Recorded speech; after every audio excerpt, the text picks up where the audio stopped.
जय हिंद, वंदे मातरम। स्वागत है आप सभी का जीएस विद आशु पर।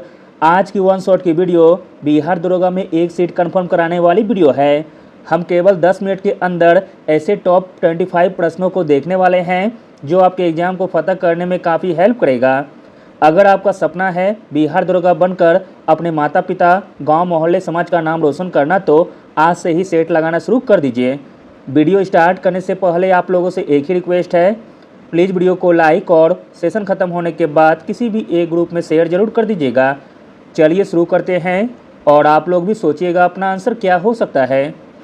पहला प्रश्न है, महात्मा गांधी के द्वारा शुरू किया गया पहला जन आंदोलन कौन सा था? प्रश्न इंपॉर्टेंट है। महात्मा गांधी जी के द्वारा शुरू किया गया पहला जन आंदोलन था असहयोग आंदोलन। Option number A.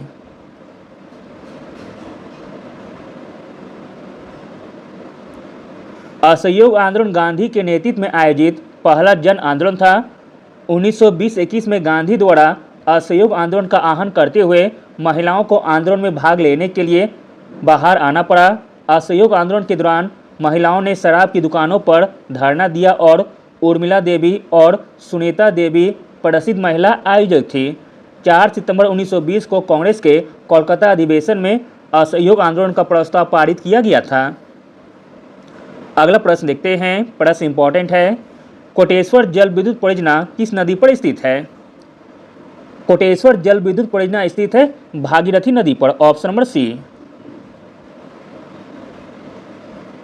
अगला प्रश्न देखते हैं। प्रश्न इंपॉर्टेंट है। भारतीय वास्तुकला के जनक के रूप में किसे जाना जाता है?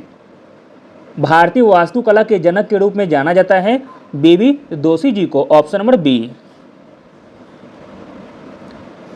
बीबी दोशी को भारतीय वास्तुकला के जनक के रूप में जाना जाता है। बालकृष्ण विठलदास दोशी प्रिट्जर पुरस्कार जीतने वाले पहले भारतीय वास्तुकार हैं। प्रिट्जर पुरस्कार अक्सर वास्तुशिल्प के नोबेल पुरस्कार के रूप में जाना जाता है। अगला प्रश्न देखते हैं। राष्ट्रीय सुरक्षा परिषद भारत का मुख्यालय कहाँ स्थित है? राष्ट्रीय सुरक्षा परिषद भारत का मुख्यालय है मुंबई में। Option number D. राष्ट्रीय सुरक्षा परिषद भारत में राष्ट्रीय स्तर पर एक गैर लाभकारी स्व वित्त पोषण निकाय है।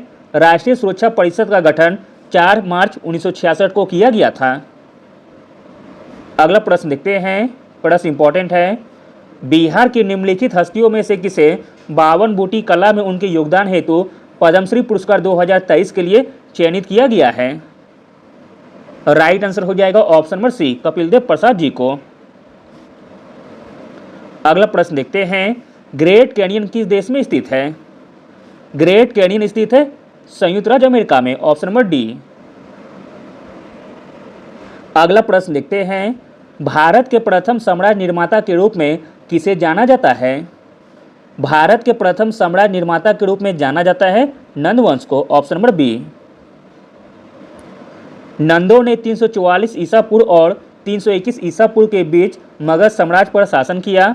नंदों को भारत के पहले साम्राज्य निर्माता के रूप में जाना जाता है। प्रथम नंद शासक था महापद्म नंद। अगला प्रश्न देखते हैं। प्रश्न इंपॉर्टेंट है। डैश 100% लैंड लोड पोर्ट बढ़ने वाला देश का पहला प्रमुख बंदरगाह बन गया है? आंसर हो जाएगा option number B, Jawaharlal Nehru port. Jawaharlal Nehru port 100% landlord port बढ़ने वाला देश का पहला प्रमुख बंदरगाह बन गया है। अगला प्रश्न है। निम्नलिखित विषैली गैसों में से एक हमारे रक्त में हीमोग्लोबिन के साथ मिल सकती है और मृत्यु का कारण बन सकती है, वह गैस है? तो दोस्तों वह गैस है carbon monoxide. Option number C. अगला प्रश्न देखते हैं। कौन सा दृष्टिबाधित छात्र द्वारा अम्ल क्षार संकेतक के रूप में उपयोग किया जा सकता है? आंसर है option number C, vanilla agents का। अगला प्रश्न देखते हैं। डॉक्टर ने एक व्यक्ति को अच्छी दृष्टि के लिए 2D लेंस की सलाह दी है। सेंटीमीटर में इसकी फोकस दूरी क्या है? आंसर हो जाएगा option number C, 50 centimetre. Doctor ने एक व्यक्ति को अच्छी दृष्टि के लिए 2D लेंस की सलाह दी है, तो दोस्तों इसमें फोकस दूरी हो जाएगी 50 सेंटीमीटर। Option number C. अगला प्रश्न देखते हैं। निम्नलिखित में से कौन पंडित जवाहरलाल नेहरू के द्वारा नियुक्त राज्य पुनर्गठन आयोग के सदस्य नहीं थे? प्रश्न इंपॉर्टेंट है। पंडित जवाहरलाल नेहरू के द्वारा नियुक्त राज्य पुनर्गठन आयोग के सदस्य नहीं थे? B Pattabhi Sitaramayya, option number B. Jawaharlal Nehru ने 1953 में राज्य पुनर्गठन आयोग की स्थापना की। इसके अध्यक्ष को सुप्रीम कोर्ट के सेवानिवृत्त मुख्य न्यायाधीश फजल अली के रूप में चुना गया था और इसके अन्य दो सदस्य थे एच.एन. कुंजरू और के.एम. पनिक्कर। अगला प्रश्न देखते हैं, कार्टाजेना घोषणा 1984 निम्न से संबंधित है। कार्टाजेना घोषणा 1984 संबंधित है शरणार्थियों का संरक्षण से, ऑप्शन नंबर बी। अगला प्रश्न देखते हैं, धनु यात्रा उत्सव किस राज्य से संबंधित है? धनु यात्रा उत्सव संबंधित है ओडिशा राज्य से, ऑप्शन नंबर सी। अगला प्रश्न देखते हैं, मोस्ट इंपॉर्टेंट प्रश्न है और पहले भी पूछा गया है एग्जाम में। आपातकाल के दौरान किन मौलिक अधिकारों को निलंबित नहीं किया जा सकता है? आंसर है ऑप्शन नंबर बी, अनुच्छेद 20 और 21 को। आपातकाल के दौरान अनुच्छेद 20 और 21 को निलंबित नहीं किया जा सकता है। अगला प्रश्न देखते हैं, भारतीय संविधान का कौन सा अनुच्छेद जीवन और व्यक्तिगत स्वतंत्रता के संरक्षण से संबंधित है? भारतीय संविधान का जो अनुच्छेद जीवन और व्यक्तिगत स्वतंत्रता के संरक्षण से संबंधित है वह अनुच्छेद हो जाएगा अनुच्छेद 21, ऑप्शन नंबर बी। अगला प्रश्न देखते हैं, प्रश्न इंपॉर्टेंट है, 5वीं पंचवर्षीय योजना और 6ठी पंचवर्षीय योजना के बीच की योजना को किस रूप में जाना जाता है? आंसर है option number C, rolling plan के रूप में। भारत में जनता सरकार ने 1977-78 में 5वीं पंचवर्षीय योजना को समाप्त कर दिया और 1978-83 की अवधि के लिए अपनी 6ठी पंचवर्षीय योजना शुरू की और इसे रोलिंग योजना कहा जाने लगा।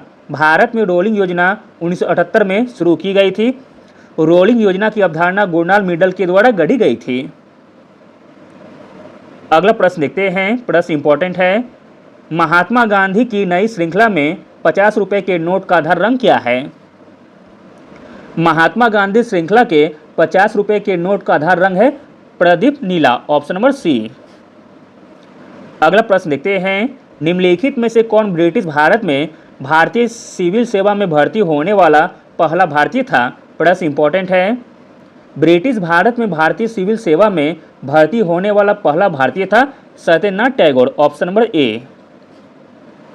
अगला प्रश्न देखते हैं, जम्मू कश्मीर विधान परिषद को किस वर्ष समाप्त कर दिया गया था? जम्मू कश्मीर विधान परिषद को समाप्त कर दिया गया था वर्ष 2019 में, ऑप्शन नंबर ए। अगला प्रश्न देखते हैं, प्रश्न इंपॉर्टेंट है, कांवर झील या कांवर ताल झील पक्षी अभयारण्य किस राज्य में स्थित है? तो दोस्तों कांवर ताल झील स्थित है अपना प्यारा बिहार राज्य में। बिहार में भी तो कहाँ है? तो बेगूसराय में। अगला प्रश्न देखते हैं, प्रश्न इंपॉर्टेंट है, जलवायु परिवर्तन प्रदर्शन सूचकांक को कौन जारी करता है? जलवायु परिवर्तन प्रदर्शन सूचकांक को जारी करता है German watch, option number C. अगला प्रश्न देखते हैं, भारतीय मृदा विज्ञान संस्थान कहाँ स्थित है? भारतीय मृदा विज्ञान संस्थान स्थित है मध्य प्रदेश के भोपाल में, ऑप्शन नंबर सी। अगला प्रश्न देखते हैं, किसे वैश्विक विरासत का वन माना जाता है? वैश्विक विरासत का वन माना जाता है पश्चिम बंगाल में सुंदरवन को, ऑप्शन नंबर बी। अगला और अंतिम प्रश्न देखते हैं, माथेरान हिल स्टेशन डैश में स्थित है? माथेरान हिल स्टेशन स्थित है महाराष्ट्र में, option number D. Thank you.